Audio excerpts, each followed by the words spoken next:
dignitaries on the dais, Honorable Minister for Human Resources Development, Government of India, Srimati Nirmala Sitharamanji, Honorable Minister, Government of India, Honorable Dattatreyaji, Honorable Minister, other distinguished guests on the dais, distinguished invitees, friends from press and electronic media, a very good evening to all of you. For the last 6 or 7 decades, we have been listening that India has been a developing country. But for the last couple of years, the whole world recognized that India is no more a developing country, but India is a developed country. And there are many indications that India is a developed country. One simple reason is, last year, for our Republic Day celebrations, for the first time, President of America was the chief guest. We know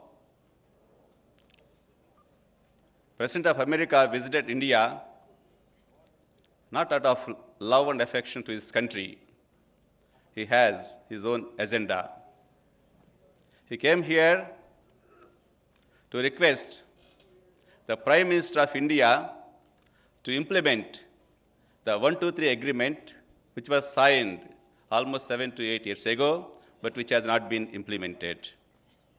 Remember, for the first time, a President of America came to Prime Minister of India with a request.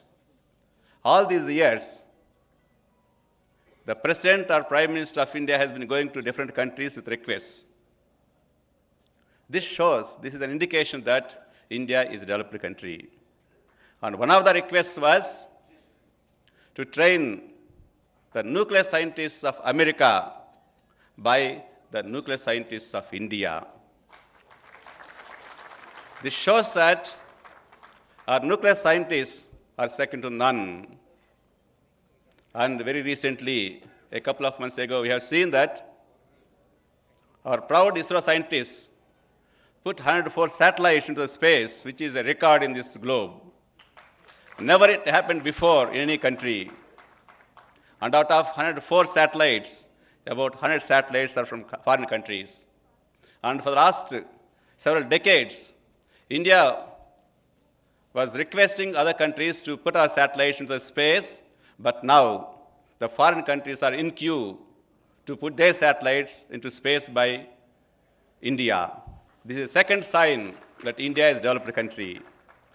And the whole world recognized India is no more a developing country, because if you look at the financial condition, even when there was financial recession, Indian economic system was so robust that we didn't suffer much.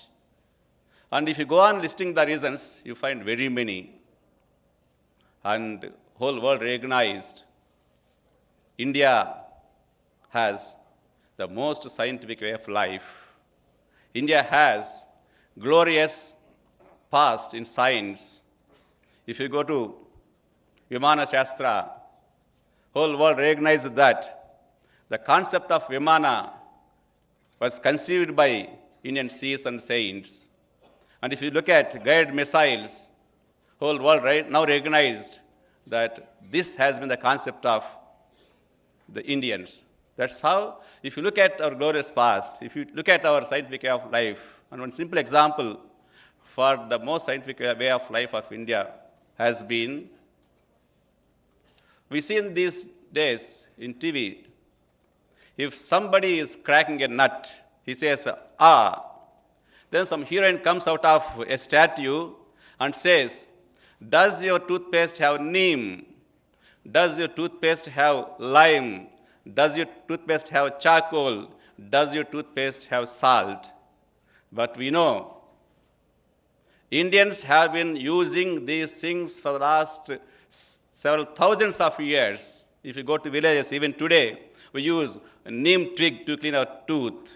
We use our salt, we use charcoal, we use lime to clean our tooth for the last thousands of years. Now the whole world recognizes, the scientific community recognizes now they are essential to clean our teeth. And if you look at, go on giving examples, we find very many examples that Indian way of life is the most scientific way of life.